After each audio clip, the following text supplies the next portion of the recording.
Walking My Ego by Walter Bound. I don't walk the dog, I walk my ego. 15 minutes before work and during the morning craziness, I announced to my family, I'm going for a walk. I felt the pull of Thoreau's words in Walden.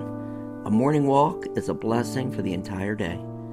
Resembling a fashion model in my yellow pants, striped tie, and blue blazer, with my phone to count my steps, and with no dog, baby stroller, or gym clothes, I took my ego for exercise. A few strolls can add to the recommended 10,000 steps a day. A Facebook post showed a brain scan of a gray sitting brain versus a rainbow walking brain. And were my synapses snapping during that walk? Man, I'll tell you. In 10 minutes, I composed an essay about an old friend and outlined a story idea. The time for just my thoughts allowed my imagination the room to expand.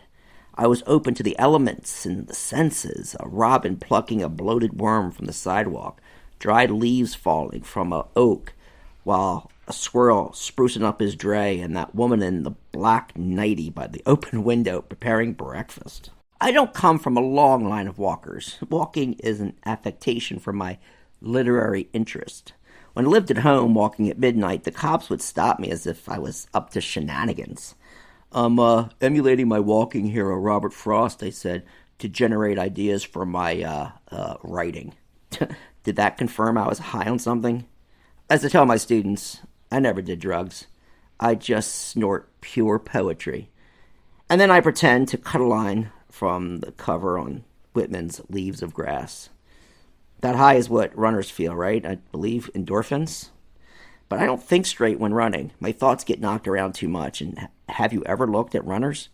Faces scrunched in pain? As a runner, I resemble an attractive middle-aged guy in 2-day-old Depends. Ambling slowly for my ego to wander. I'm the reason my wife has Timberlake's Sexy Back for her call ringtone. Walking also saves knees. In my younger and more pliable years, I used to lap Cooper River Park, here in New Jersey. That must be 4 miles. Huffing and puffing, I told myself, I would have enjoyed that much more if I just walked.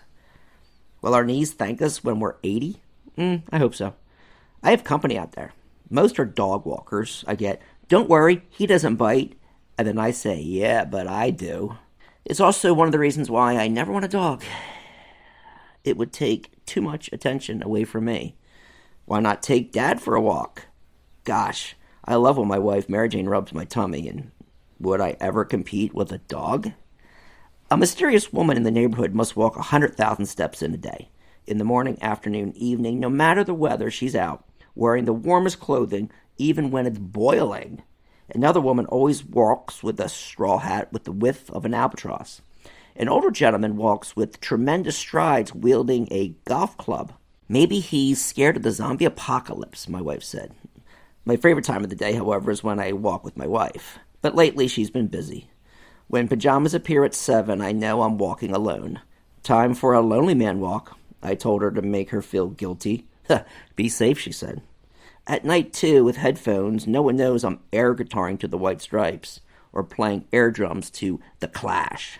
A jam session like this can easily add to 6,000 steps to a day. Plus, I'm swinging my arms, and maybe even a Pete Townsend shuffle. And that's great cardio. Maybe even better than Zumba, Zumba, or Zorro, or Zaboomafoo. At the end of my 10-minute walk that Monday morning, I already felt blessed. I'm home, I announced to the commotion. I checked my phone. 1,200 steps? That's not too bad. And I still had 5 minutes to type some notes on Google Docs before the teaching of Thoreau. No, not too bad at all.